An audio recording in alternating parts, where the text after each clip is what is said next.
স্বামী বিবেকানন্দ ও মাতা শ্রী শ্রী সারদা দেবীর সম্পর্ক ভিত্তিক কয়েকটি ঘটনা আজ আমি আপনাদের সামনে তুলে ধরার চেষ্টা করছি। ভুল ত্রুটি থাকলে ক্ষমাপ্রাপ্তি।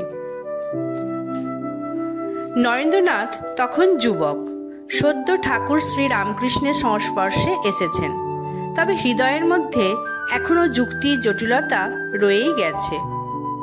একদিন নরেন গেলেন মা সারদা দেবীর কাছে। তখন মা ভক্তদের মাঝে বসেছিলেন, নিঃশব্দে সুতো কাটছিলেন। নরেন একটু দ্বিধা নিয়ে বললেন, তুমি কি সত্যিই আমার মা, নাকি শুধু সবাইকে মা বলেই ডাকো? মা তখন নরেনদের দিকে শান্তভাবে তাকিয়ে চোখে মাতৃত্বের গভীর কোমলতা নিয়ে বললেন, হ্যাঁ বাবা, আমি তোর মা, সত্যিকারের মা। মায়ের এই ছোট বাক্যে যেন একটা আত্মার গভীর বন্ধন গড়ে উঠল।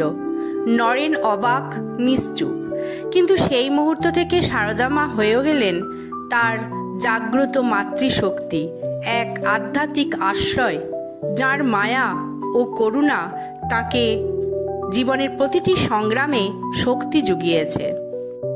স্বামীজি বলেছেন, আমি বহু মায়ের কোলে বড় হয়েছি, কিন্তু যে অনুভব আমি সারদা মায়ের কণ্ঠে পেয়েছি তা কোনো সাধারণ মায়ের নয়, ঈশ্বরীয় মায়া। 1893 সাল। স্বামী বিবেকানন্দ প্রস্তুতি নিচ্ছেন তার ঐতিহাসিক পাশ্চাত্য যাত্রার জন্য, কিন্তু তখনও ভারতবর্ষ তাঁকে পুরোপুরি চেনে না। সামনে অনেক অনিশ্চয়তা, পথ কঠিন, প্রতিদ্বন্দ্বিতা প্রবল। এই কঠিন মুহূর্তে তিনি গেলেন তার আধ্যাত্মিক জননী মা সারদা দেবীর কাছে আশীর্বাদ চাইতে।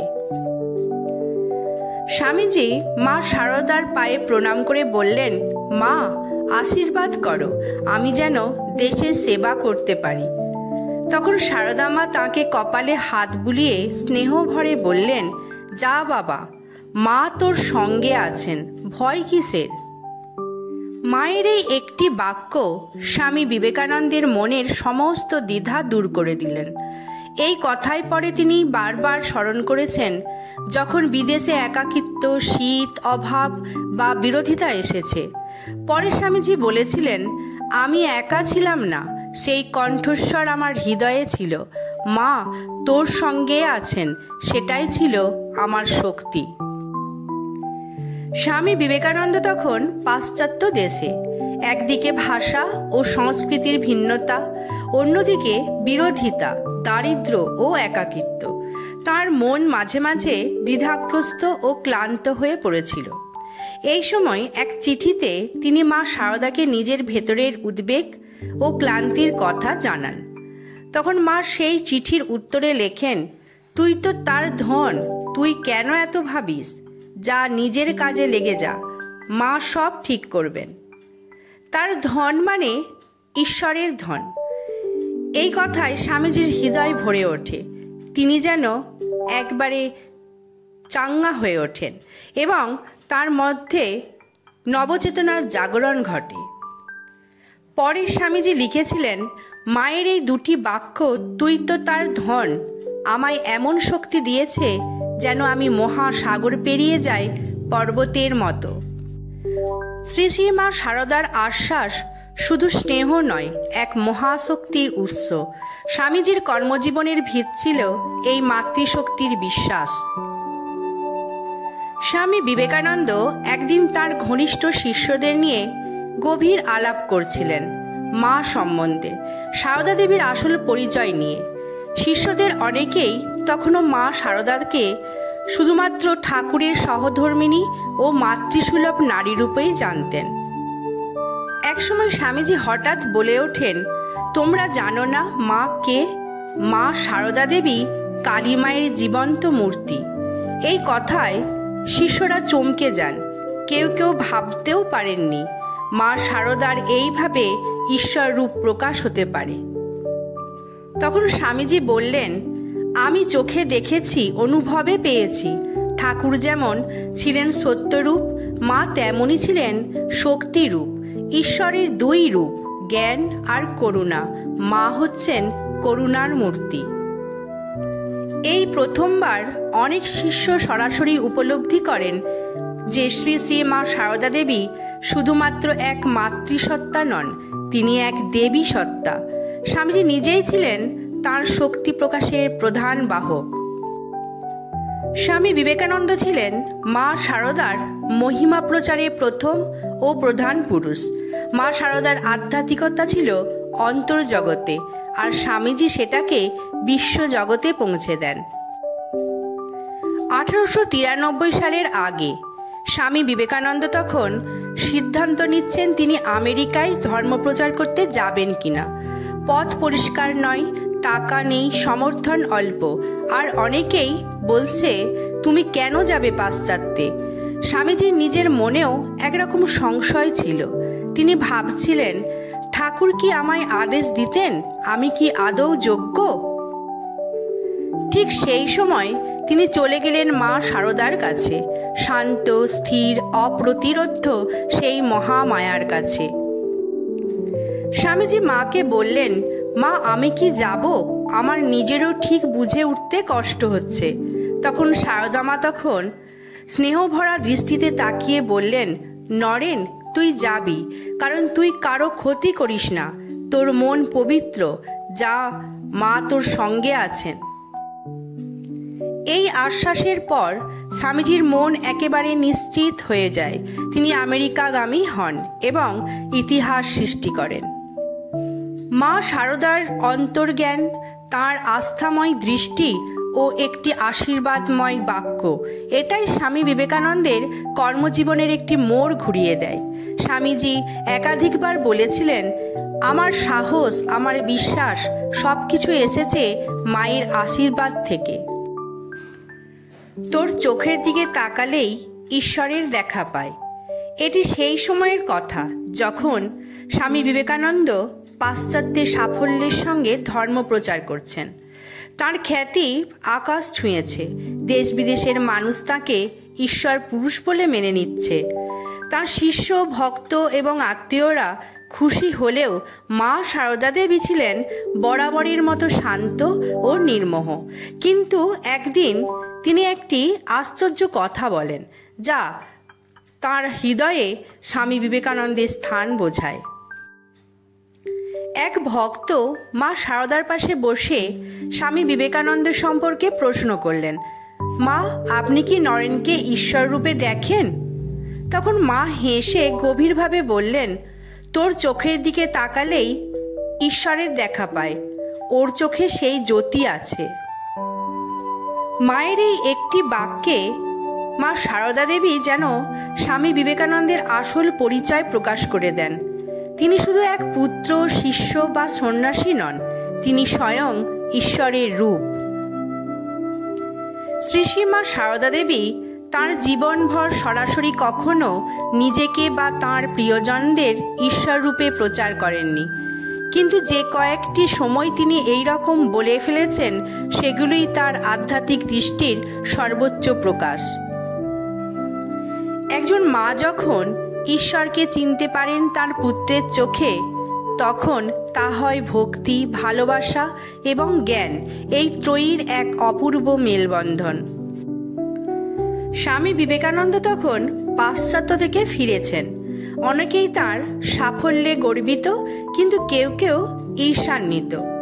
গুরুদ্রোহ, অপপ্রচার, এমনকি ঠাকুর পরিবারের মধ্যে থেকেও কিছু বিরুদ্ধস্বর উঠতে শুরু করে স্বামীজির কাজ ও চেতনা নিয়ে। এই পরিস্থিতিতে একদিন এক ব্যক্তি মা সারদা দেবীর সামনে স্বামী বিবেকানন্দ সম্পর্কে কিছু সমালোচনামূলক কথা বললেন। ব্যক্তিটি বললেন, স্বামীজি তো বিদেশে গিয়ে বিলিতি সাহেবদের সঙ্গ করেছে, পাশ্চাত্য প্রভাব এনেছে, এটা কি ঠিক কাজ? তার উত্তরে মা সারদা দেবী শান্তভাবে অথচ দৃঢ় কণ্ঠে বললেন, নরেনকে অপমান করা মানে ঈশ্বরকে অপমান করা।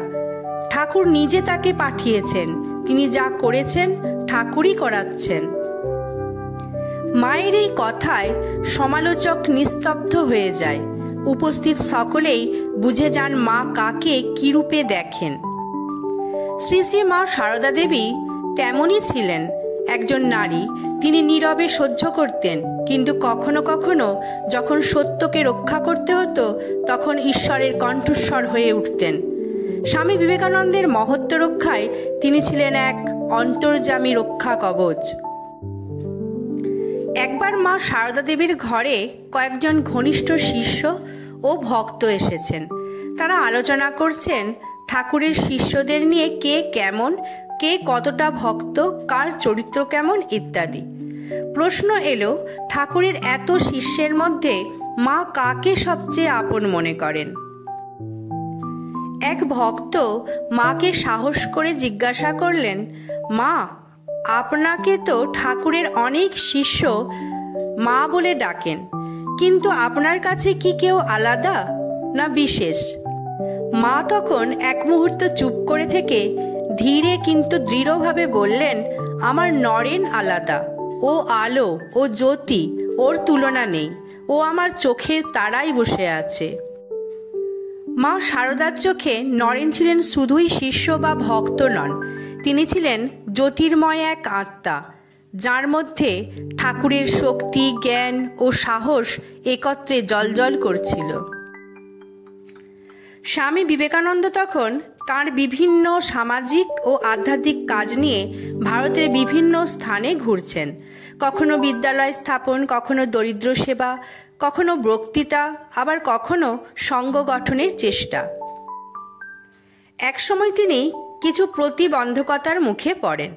অর্থ সংস্থান, সমালোচনা, দলের ভাঙন ইত্যাদি নিয়ে মন খারাপ হয়ে পড়ে। এই অবস্থায় তিনি মা সারদার কাছে একটি চিঠি লেখেন, নিজের দ্বিধা, ক্লান্তি এবং কিছুটা অনিশ্চয়তার কথা জানিয়ে। মা সেই চিঠির উত্তরে স্বামীজিকে লেখেন, তুই যা করছিস সব ঈশ্বরের কাজ, ঠাকুর তোকে দিয়ে করাচ্ছেন, তুই তো তার হাতের কর্মযন্ত্র, ভয় কিসের বাবা? মায়ের এই চিঠি পড়ে স্বামীজি যেন এক নবজীবন ফিরে পান। তিনি তার শিষ্যদের বলেন, মায়ের এই কথায় আমি বুঝেছি আমি একা নই, আমি শুধু বাহক, কর্তা হলেন তিনি। মা সারদা দেবী তাঁর প্রতিটি আশীর্বাদেই আধ্যাত্মিক জ্ঞান ও আত্মবিশ্বাস ঢেলে দিতেন। স্বামী বিবেকানন্দ জানতেন তার পেছনে এক অসীম শক্তি আছে, তার মা। স্বামী বিবেকানন্দ একসময় এক গাঢ় আধ্যাত্মিক সংকটে পড়েন। পশ্চিমে বড় সাফল্যের পরেও তার মনে হচ্ছিল যেন নিজের পথ হারিয়ে ফেলেছেন। মনোযোগ ধ্যান হচ্ছে না, ঈশ্বর যেন দূরে সরে গেছেন। এই উপলব্ধি তাকে ক্লান্ত ও শুষ্ক করে তুলেছিল। ঠিক এই সময় তিনি মায়ের কাছে সাহায্য চাইলেন। একান্তে মা সারদা তার কথা শুনে বললেন, তুই নিজের ভিতরে তাকাস, সব তোর মধ্যেই আছে, বাইরে খুঁজে কি পাবি? ঈশ্বর তোকে ছেড়ে যাননি, তুই নিজেকে ভুলে গেছিস। মায়ের এই ছোট্ট কথাটি ছিল যেন আগুনে ফেলে দেওয়া এক দীপ্ত আত্মজ্যোতি। স্বামীজি পরে বলেছিলেন, মায়ের কথায় আমি আবার নিজের ভিতরে ঈশ্বরকে দেখলাম। তিনি আমাকে শুধু আশীর্বাদ দেন না, তিনি পথও দেখান। মা সারদা দেবী কেবল একজন মাতৃসুলভ আশ্রয় নন, তিনি একজন আধ্যাত্মিক পথপ্রদর্শক, যিনি জানতেন কখন কাকে কিভাবে জাগাতে হয়। আমি যদি অন্ধকারেও পড়ি, মায়ের নাম নিলেই আলো হয়ে যায়। স্বামী বিবেকানন্দ তখন পাশ্চাত্যে। শীত, দারিদ্র, সংস্কৃতিগত বিরোধিতা, স্বাস্থ্যহানি সবকিছুর মধ্যে দিয়ে তার পথ চলা, কিন্তু তার মুখে ক্লান্তি বা অভিযোগ ছিল না। একদিন এক শিষ্য জিজ্ঞাসা করল, স্বামীজি, আপনি কি করে এত কঠিন পরিবেশে এত স্থির থাকেন, ভয় করেন না? তখন স্বামীজি তার উত্তরে বললেন, ভয়? আমি যদি একেবারে অন্ধকারে পড়েও যাই, তখনও শুধু একটা নাম নেই, মা, আর তখনই সব আলো হয়ে যায়। স্বামীজি আরও বলেছিলেন, এই নামটাই আমার সব শক্তির উৎস। মা সারদা শুধু আশ্রয় নন, তিনি আমার হৃদয়ের আলো। স্বামী বিবেকানন্দ যত বড়ই মনীষী হন না কেন, তাঁর হৃদয়ের গভীরতম স্তর ছিল মাতৃ নামে আবিষ্ট। মা সারদার নাম তার জন্য শুধু ভক্তির বিষয় ছিল না, ছিল জীবন সংগ্রামের আত্মবিশ্বাস। জীবনের গভীর অন্ধকারেও একটিই নাম সত্যিকারের আলো দিতে পারে, আর সেই নাম যদি হয় মা, তাহলে তো শুধু শব্দ নয়, এক ঐশ্বরিক সুরক্ষা। স্বামী বিবেকানন্দ ছোটবেলায় প্রায়ই বলতেন, আমি ঈশ্বরকে দেখতে চাই, যিনি ঈশ্বরকে দেখেছেন আমি তাঁর কাছে যাব। এই খোঁজেই তিনি গিয়েছিলেন ঠাকুর শ্রী রামকৃষ্ণের কাছে। কিন্তু এই জিজ্ঞাসার একটি গুরুত্বপূর্ণ রূপান্তর ঘটে যখন তিনি মা শারদার সান্নিধ্যে আসেন। একদিন ঠাকুর পরলোক গমন করার পর নরেন খুব নিরাশ ছিলেন। ঈশ্বর যেন অদৃশ্য। তিনি একান্তে মা শারদার কাছে বসে বললেন, মা, আমি ঈশ্বরকে দেখতে চাই। মা তখন তাকে গভীরভাবে দেখলেন, চোখে মমতা, স্থিরতা ও অনন্ত শুদ্ধতা। মা হালকা হেসে বললেন, তুমি তো দেখছই বাবা। নরেন স্তব্ধ হয়ে গেলেন। তার মনে হলো এই মুহূর্তে তিনি যা অনুভব করছেন তার নামই দর্শন। এই মা, যার চোখে ঠাকুরের দৃষ্টি, যার স্পর্শে ঈশ্বরের করুণা, তিনিই তো ঈশ্বর স্বরূপ।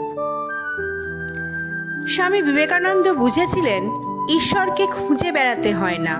যার হৃদয়ে নির্মলতা, প্রেম ও আত্মোদ্যান আছে, সেখানেই ঈশ্বর বিরাজ করেন।